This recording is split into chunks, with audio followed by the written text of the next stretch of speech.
পঞ্চম কামৰূপ মেট্ৰ' কালাৰিপায়টু প্ৰশিক্ষণ শিবিৰ আৰম্ভ।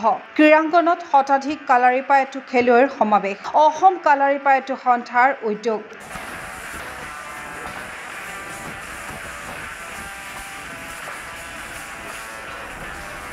শুকুৰবাৰৰ পৰা ৰাধা গোবিন্দ বৰুৱা ক্ৰীড়া প্ৰকল্পস্থিত DTRP ইনডোৰ ষ্টেডিয়ামৰ কালাৰিপায়টু প্ৰশিক্ষণ কেন্দ্ৰত 7 দিনীয়াকৈ অনুষ্ঠিত হৈছে পঞ্চম কামৰূপ মেট্ৰ' কালাৰিপায়টু প্ৰশিক্ষণ শিবিৰ।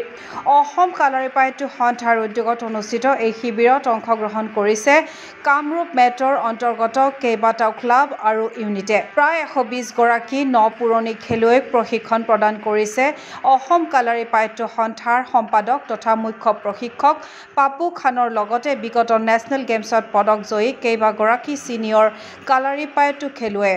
আগন্তুক ৰাষ্ট্ৰীয় স্কুল গেমছ, খেলো ইণ্ডিয়া ইউথ গেমছ আদিৰ দৰে গুৰুত্বপূৰ্ণ টুৰ্ণামেণ্টলৈ যাতে কামৰূপ মেট্ৰ'ৰ খেলুৱৈয়ে বাছনি লাভ কৰে, সেই উদ্দেশ্য আগত ৰাখি এই 7 দিনীয়া শিবিৰ আয়োজন কৰিছে ৰাজ্যিক সন্থাটোৱে। শিবিৰৰ উদ্বোধনী অনুষ্ঠানত অভিভাৱকসকলৰ উপস্থিতিত নতুন খেলুৱৈসকলক ভাৰতৰ পুৰণি পৰম্পৰাগত সমৰ কলা কালাৰিপায়টুৰ বিষয়ে বিশদভাৱে অৱগত কৰে। তদুপৰি ছিনিয়ৰ খেলুৱৈসকলে কালাৰিপায়টুৰ কেইবাটাও ইভেণ্ট ডেমনষ্ট্ৰেশ্যন আগবঢ়ায়। কাৰ্যসূচীৰ সন্দৰ্ভত জনালে অসম কালাৰিপায়টু সন্থাৰ সম্পাদক পাপু খানে। আজি আমি 25 জুলাইৰ পৰা 31 জুলাই আমি Kamrup metro' 5th Kamrup metro' Kalari training camp পাতিছোঁ আৰু এইটো আমাৰ আণ্ডাৰ কালাৰিপায়টু এছ'চিয়েশ্যন অফ আছামৰ আণ্ডাৰত চলি আছে। আমি আমাৰ আপকামিং যিটো স্কুল গেমছ আছে, খেলো ইণ্ডিয়া আছে, সেইটোৰ প্ৰিপেৰেশ্যনৰ কাৰণে আমি কামৰূপ মেট্ৰ'ৰ গোটেই আমাৰ যিখিনি ক্লাব আছে, আমি গোটেই ক্লাবক আজি ইয়াতে একত্ৰিত কৰিছোঁ আৰু আমি কালাৰী ট্ৰেইনিং আৰম্ভ কৰিছোঁ। আমি 7 দিনীয়া ইয়াতে আমি কেম্প ৰাখিছোঁ। আমি আশা কৰোঁ আমাৰ যেনেদৰে আগতো আমাৰ ৰিজাল্ট ভাল হৈয়ে আছে আৰু এইবাৰো আমি স্কুল গেমছত আমি প্ৰথমবাৰৰ বাবে যাম, যিহেতু আমাৰ এটা ভাল ৰিজাল্ট হ'ব, আমি পজিশ্যন লৈ আহিব পাৰিম।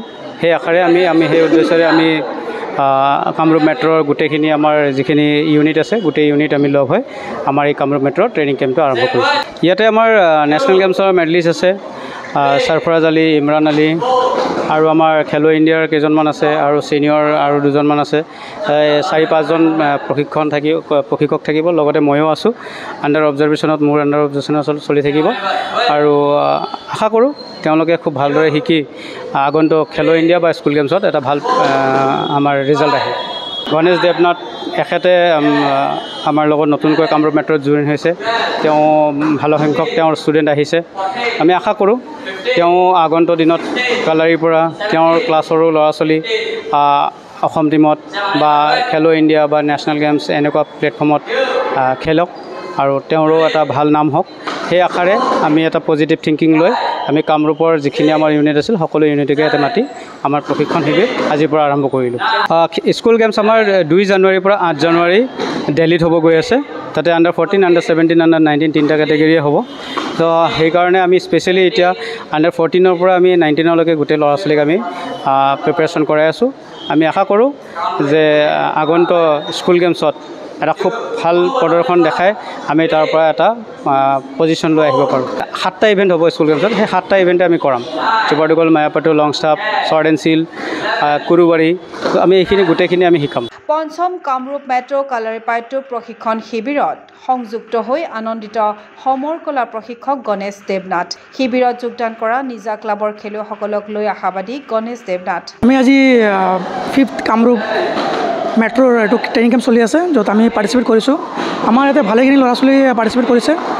আশা কৰিছোঁ যে সিহঁতে আগতো বেলেগ খেলত খুব ধুনীয়া ৰিজাল্ট দিছে আৰু কালাৰিপায়টু সিহঁতে আগবাঢ়ি যাওক, যিটো খেলো ইণ্ডিয়া বা নেশ্যনেল গেমছত সিহঁতে মেডেল লৈ আহক, সেইটোৰে আশাৰে আগবাঢ়িছে। আৰু যিহেতু আগন্তুক যিটো আপোনাৰ স্কুল গেমছ আছে, চাহঁতৰ যিটো এটা চিলেকশ্যন ট্ৰায়েল হ'ব, তাৰ পৰা কিমানজন হয় গম নাপাওঁ।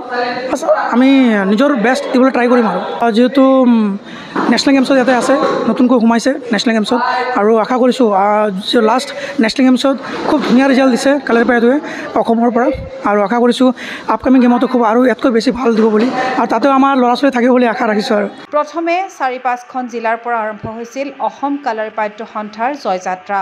বৰ্তমান এই ক্ৰীড়াই সমগ্ৰ ৰাজ্যত বিয়পি পৰাৰ লগতে আৰোহণ কৰিছে জনপ্ৰিয়তাৰ উচ্চ শিখৰত।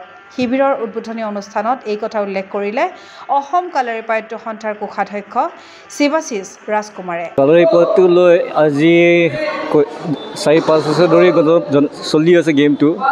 আজি দেখা গৈছে যে কালাৰিপায়ত্যৰ জনপ্ৰিয়তা বাঢ়ি আছে। যিটো আগতে আমাৰ 3-4টা ডিষ্ট্ৰিক্ট 5টা ডিষ্ট্ৰিক্টৰ পৰা আৰম্ভ কৰিছিলোঁ, আজি মোটামুটি সকলো অসমৰ ডিষ্ট্ৰিক্টবিলাক জড়িত হৈ গৈ আছে। আৰু ষ্টুডেণ্টছৰ জনপ্ৰিয়তা, অসম গভৰ্ণমেণ্টৰ ছাপোৰ্ট, চেণ্ট্ৰেল গভৰ্ণমেণ্টৰ প্ৰাইম মিনিষ্টাৰ নৰেন্দ্ৰ মোদী ডাঙৰীয়াই যিটো 2-এটা মন কী বাতত কৈ আছিলে কমেণ্ট কালাৰিপায়ত্যৰ বিষয়ে, সেইবিলাক চব লৈ যিটো ছাপোৰ্ট পাই আছোঁ, যিটো ছাপোৰ্ট অসম গভৰ্ণমেণ্টৰ থ্ৰুৱেদি আমি 9-10টা ল'ৰা ছোৱালীক আমি চাকৰি দিছোঁ। আৰু এতিয়া বৰ্তমান চৰকাৰে যিটো স্পৰ্টছ ফেচিলিটি বনাই আছে, স্পৰ্টছ ডেভেলপমেণ্ট যিটো হৈ আছে, সেই চাই মেলি মই আশা কৰোঁ কালাৰিপায়ত্যৰ জনপ্ৰিয়তা আৰু বাঢ়িব। অহা দিনত মই দেখিছোঁ আজি আমাৰ অল আছামত মোটামুটি আমাৰ 3000ৰ ওপৰত ষ্টুডেণ্ট হৈ গৈ আছে। আৰু ডেইলি খবৰ লৈ আছে যে আমি জইন কৰিব বিচাৰে এই কেম্পত মোটামুটি 120টামান হ'ব ইয়াতে। এইটো অনলি কামৰূপ মেট্ৰ'। যেতিয়া আমি অল আছামৰ যেতিয়া ট্ৰেইনিং কৰিম, আশা কৰোঁ এইবাৰ ডাঙৰ সংখ্যা দেখিব পাম। ইফালে শিবিৰৰ উদ্বোধনী অনুষ্ঠানতেই সন্থাৰ সম্পাদক পাপু খানে দিলে এটা ভাল খবৰ। শেহতীয়াকৈ ৰাজ্যৰ কেইবাজনো প্ৰতিভাৱান কালাৰিপায়ত্যৰ খেলুৱৈয়ে লাভ কৰিছে চৰকাৰী জলপানী। এইটো এটা খুব ভাল খবৰ কালাৰিপায়ত্য এছ'চিয়েশ্যন অফ আছামৰ কাৰণে, যে কালাৰিপায়ত্য এছ'চিয়েশ্যন অফ আছামৰ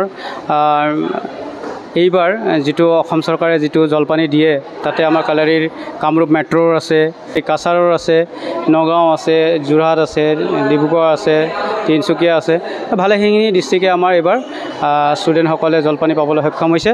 আমি আশা কৰোঁ আগন্তুক দিনতো এইদৰে আমাৰ যিখিনি বাঢ়িছে আমাৰ 35খন ডিষ্ট্ৰিক্টৰে ল'ৰা ছোৱালীয়ে পাওক, সেই আশাৰে আমি আমাৰ প্ৰিপেৰেশ্যন চলাই গৈ আছোঁ। ক্ৰীড়া অনুৰাগীৰ আশা অসম কালাৰিপায়ত্য সন্থাৰ নেতৃত্বত দক্ষ হৈ উঠক নপুৰণি কালাৰিপায়ত্য খেলুৱৈ। আগন্তুক সময়ত ৰাষ্ট্ৰীয় ক্ৰীড়াৰ মঞ্চত জিলিকি উঠক উদিত কালাৰিপায়ত্য খেলুৱৈ। ভিডিঅ' জাৰ্নেলিষ্ট জৱান ৰাভাৰ সহযোগত চিন্ময় বৰাৰ প্ৰতিবেদন গ'গ' স্পৰ্টছ এনি। ফিজিকেল এডুকেশ্যন বিষয়ত ডিগ্ৰী পাঠ্যক্ৰমৰ কাৰণে অসম তথা উত্তৰ পূৰ্বাঞ্চলৰ প্ৰথমখন শিক্ষানুষ্ঠান অভিৰুচি ইনষ্টিটিউট অৱ ফিজিকেল এডুকেশ্যন। 2 বছৰীয়া ফিজিকেল এডুকেশ্যনৰ BPEd পাঠ্যক্ৰম আৰু 4 বছৰীয়া BPES পাঠ্যক্ৰমৰ বাবে নামভৰ্তি চলি আছে। বিতংকৈ জানিবৰ বাবে আজি যোগাযোগ কৰক। যোগাযোগৰ নম্বৰসমূহ হৈছে 9435100098, 700222 33540, 88765210998, ৱেবছাইট www.aipguwahati.in।